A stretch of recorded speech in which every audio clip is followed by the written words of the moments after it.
Welcome back to Command West, Commanders podcast, where we tackle the latest Washington football team news and answer the hard-hitting questions like, was there anything off about this offseason? I'm Bradley. I'm Tico Wells.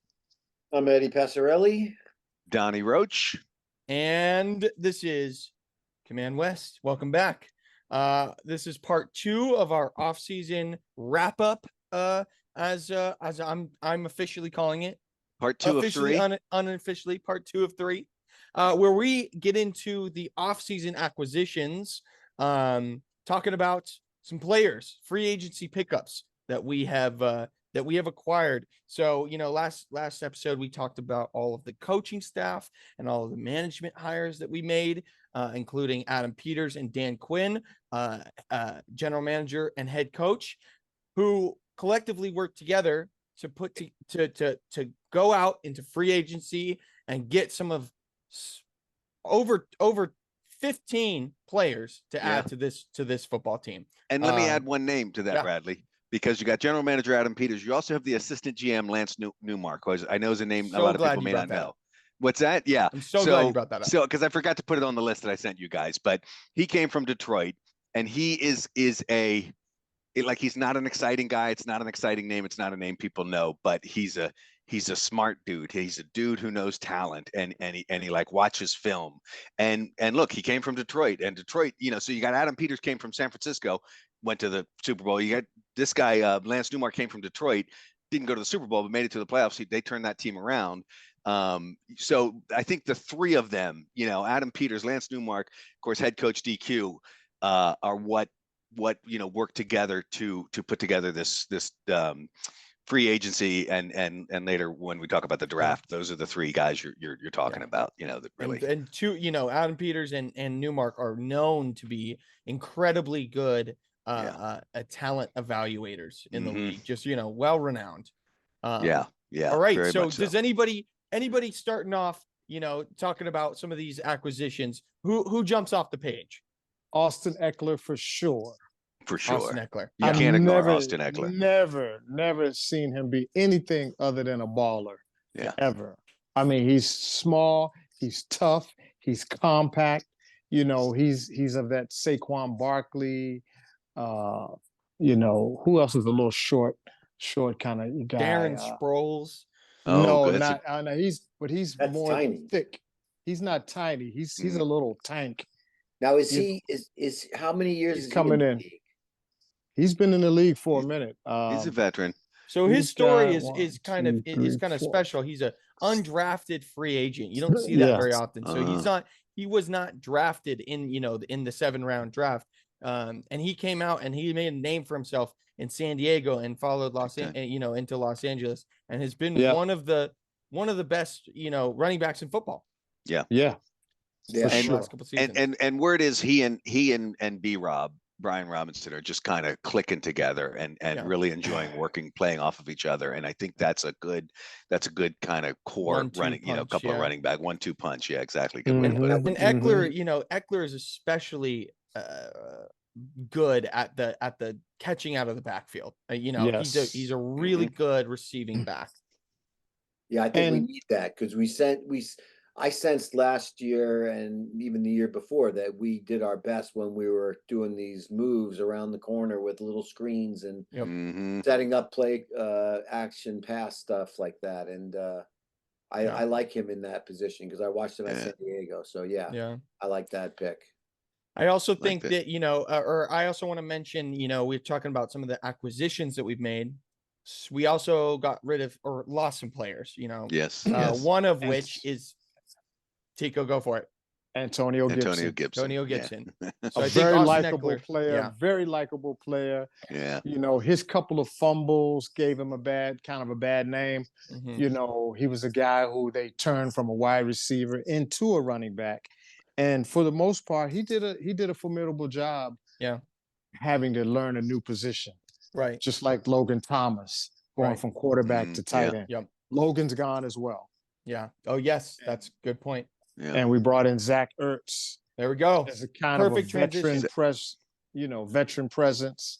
Yep. Yeah, you talk about veterans that jump off the page, when you're looking over this list. And I think Zach Ertz might have been the first Yep. pickup, is the first one I remember seeing. And I was like, wow, that's a big swing, Mhm. and again, we'll get into this in our next episode, but we picked up a rookie tight end this year, and I just like having and I'm very excited about the rookie tight end we picked up, but having the veteran in there, knows his stuff, been around, and he's there to kind of obviously play his role, and he'll make plays, but he's also there to mentor and tutor the Yeah. new kid, Now, would you guys say that Ertz is another one that's a veteran, but not so old that we've seen the best of him? I mean, That's the only thing I get from it. he Like, may how be old? past his prime, but I still think he's still got good plays in him, And we've struggled in tight end position for many we years. have. Yeah.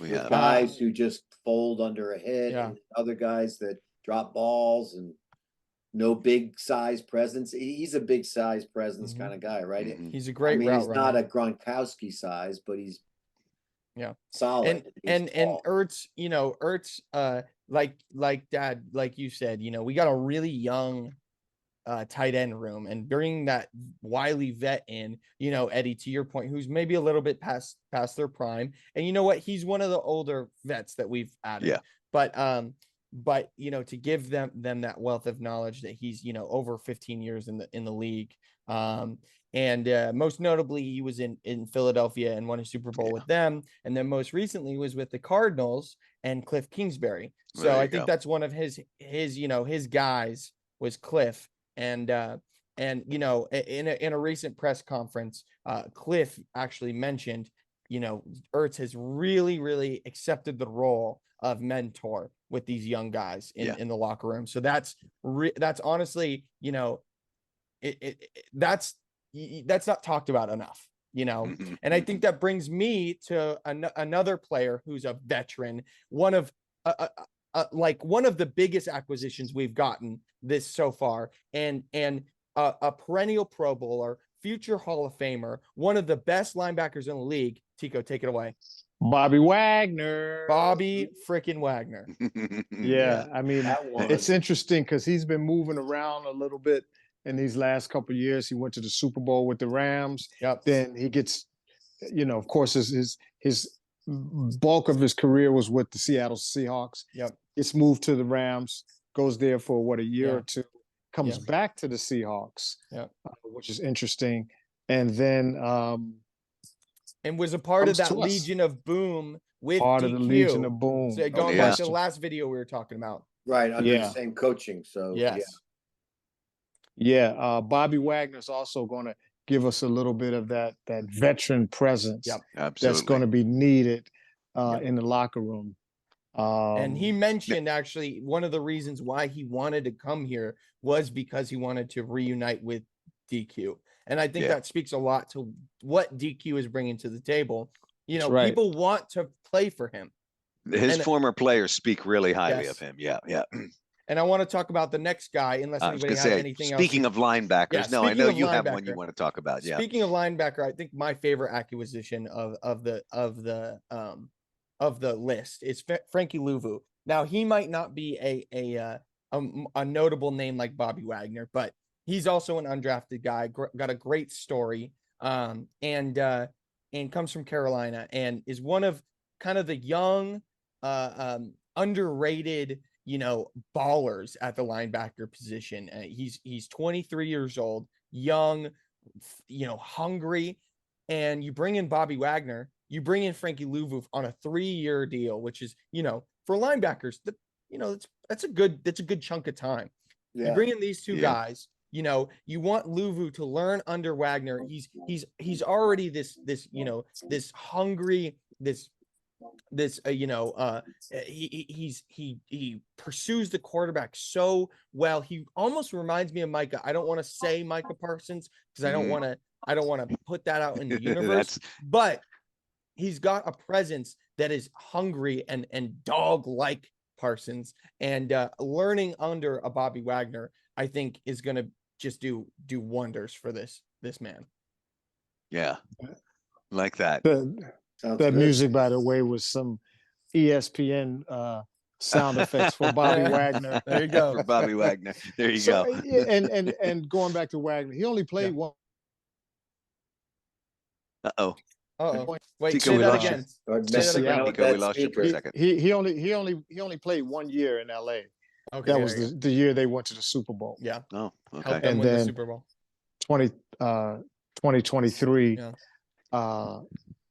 he went back. Yeah.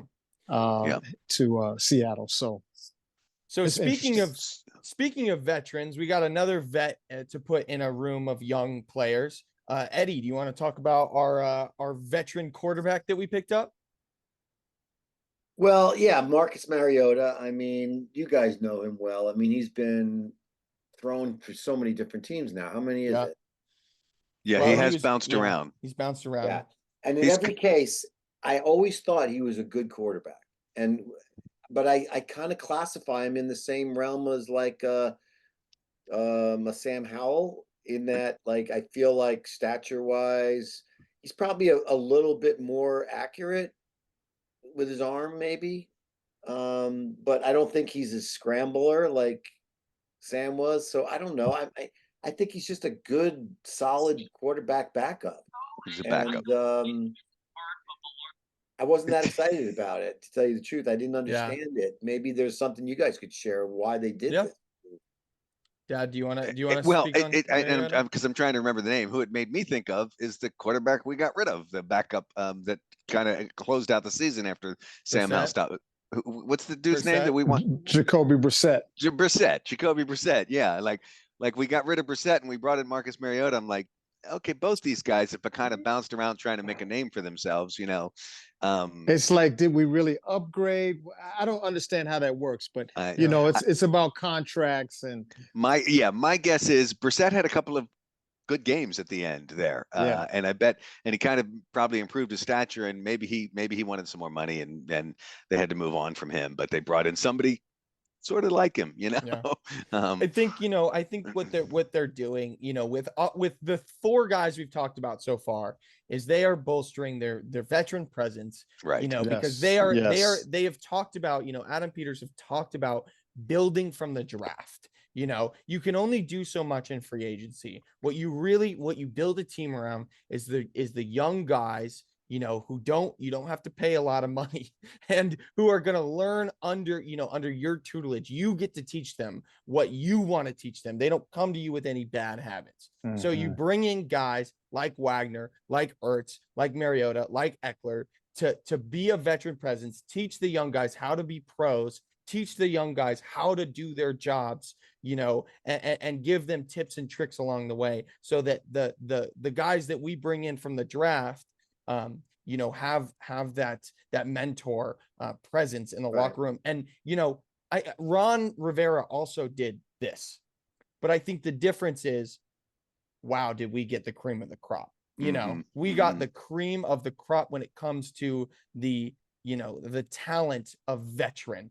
You know, Ertz, you know, Hall of Famer. Eckler may not be a Hall of Famer, but he's definitely a Pro Bowler. We'll see. Bobby Wagner, Hall of Famer. You know, Mariota is not a Hall of Famer, but he's been around the league long enough to teach the young guys what they need to know. And I think those four were the big veteran signings that is going to come in and teach the young guys what they need to know. Yeah, and you know, Mariota was the man at Oregon. Yeah. Oh yeah. He was the man. He was a running quarterback, incredible legs. And remember, it was between him and Jameis Winston. The year they both, I think, came in 1 and 2. So he's got some pedigree, and he'll be great for the locker room. Yeah. We also got Dante Fowler Jr. moving to the defensive end, he's a veteran on the defensive end, to give us some. You know, we keep drafting these rookies. Obviously, draft a rookie, but bump on the defensive line. We need some. It seems like we need some. What they're doing is bringing in some veterans to sort of be there for stability. Right. It seemed like last year our whole team was so young. Where were the veterans? Where were the veterans? And you mentioned Dante Fowler. He came from Dallas. Came So from did Dallas along. am I saying it right? Durance Armstrong, Dorrance also defensive Armstrong, end from Dallas, and then Noah. I'll never get this name right. Igbenogany. There you go. Igbenogany. God bless you. Right on. Cornerback from Dallas. So Mhm. you see there was a couple acquisitions that Dan Quinn was definitely, pulling his favorites over from Dallas, which I thought was, that if he's played with them before and he liked what they did, there's a reason he brought him over. Right. Also made some moves we need to shore up the offensive line. We hired a center, Tyler Biotis. Brandon McManus. Yeah, the kicker. Was, The kicker.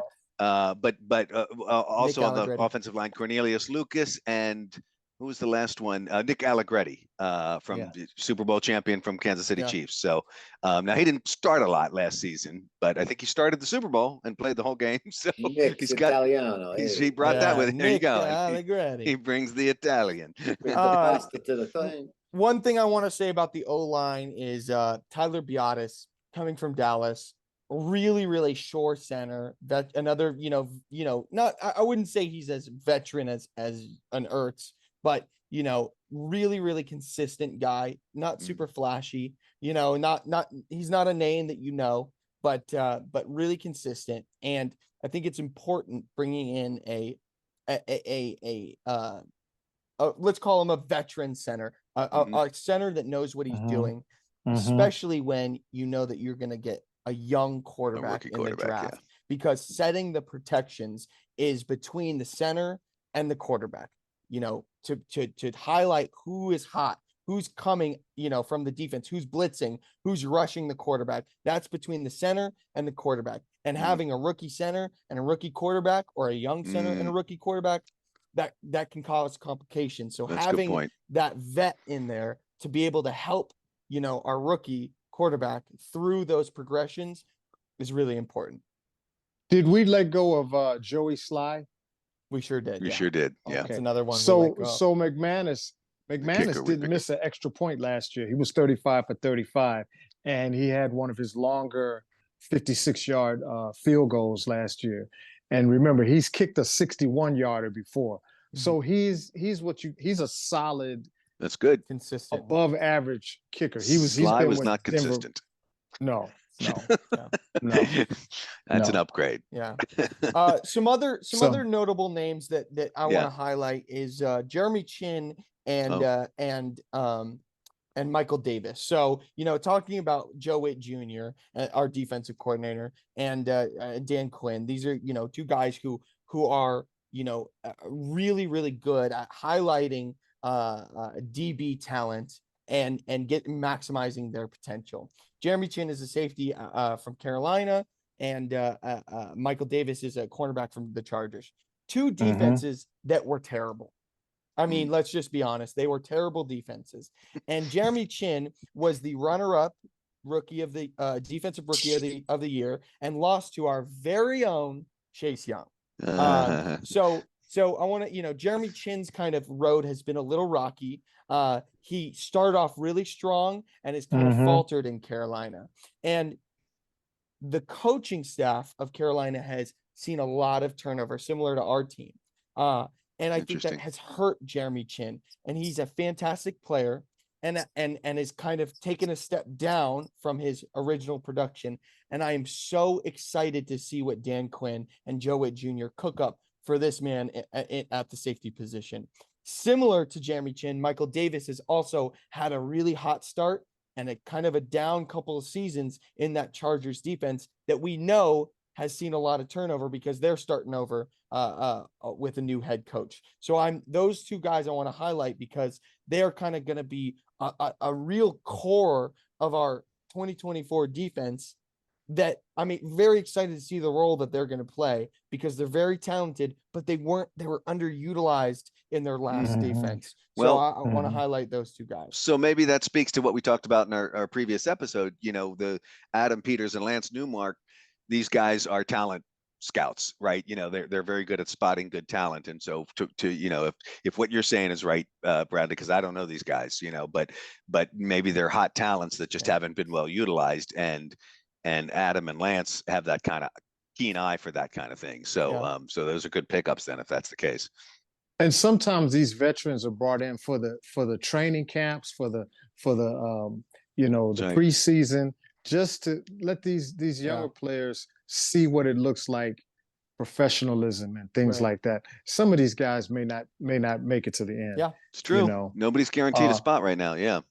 Jeremy Lin had the least amount of tackles last year. He went from 117 in his rookie year, total tackles, to 30 last year. That's a big drop off. And I don't know if he played. Did he play much last year, Bradley? He was taken out of the lineup, and I think that was one of the things that dropped his production, is that that defensive coordinator could not find a role for him in that defense. And Tico, you may be right. This, he may be coming in for depth and to see what happens with this player. But seeing what Joe Witt and DQ has gotten in their last roles, from Deron Bland, a 6th-round pick, to the most interceptions in the league. I think that these guys are the perfect people to maximize talent. Similar to, I'm excited to see Emmanuel Forbes in his new role. One of the worst quarterbacks in the league last year. I mean, he's a rookie. I don't want to use the but he got cooked. He got cooked. He got cooked. And I was frustrated with the role that the defensive coordinator was putting him in. So, my God, when they played Philly, remember when they played Philly, man? It was sad. Geez. It was sad, man. I remember back to that Bears game. That Bears game where DJ Moore, 250 yards and 303 TDs. Oh my God, it was rough. Sad. It was rough. So let's why don't we get out of here? And, get to the next segment. The last two things I want to say real quick is two of the players that we let go of. Logan Thomas, we brought up, Antonio Gibson. Two of the other notable ones is Curtis Samuel, who was a wide receiver who played really well for us. I want to give credit to him. He was a great third receiver. He's a shifty young dude. He went to Buffalo, and I think he's going to do really well there. And then the other guy is Kendall Fuller, who was that wily vet in the cornerback room. One of the smartest cornerbacks to play the game. He wasn't the fastest. He wasn't the biggest. He wasn't the strongest. But man, he had a Richard Sherman-like way of sussing out a play before it was even started. And he did went he get picked up? He went to Miami. On the other side of Jalen Ramsey, another of the best cornerbacks in the league. So they're gonna look. They're a scary duo over there in Miami. So and I believe we play Miami this year now too. Ironically, the schedule came out not Miami's not on there. Okay, I saw that. Okay. And the last thing I want to say is we kept a record low, and the least in the NFL of 57% of our original roster. Yeah, we let go of 43% of players. That means we had the most turnover in the league. We're bringing in all new blood. That 57% are the core players that we're holding on to. The rest are gone. So build muscle, burn fat. I couldn't have said it better myself, Eddie. I couldn't have said it better myself. Build muscle, burn fat. That should be our slogan for the year. I love it. Burn muscle, build fat. And no, with that, I think you mixed it up, Bradley. It's build muscle, burn fat, right? Build muscle, burn fat. That's good. And with that, let's get the heck out of here. There you go. Okay. All right. Awesome. Thanks for tuning in. That's a wrap for this episode of Command West. We hope you had just as much fun listening as we did, bringing you the latest and the greatest of the Burgundy and Gold. Please don't forget to hit the subscribe button, like, and tune in for part 3 of the off-season wrap-up, and continue, folks, to burn that fat, build that muscle. See ya. Peace.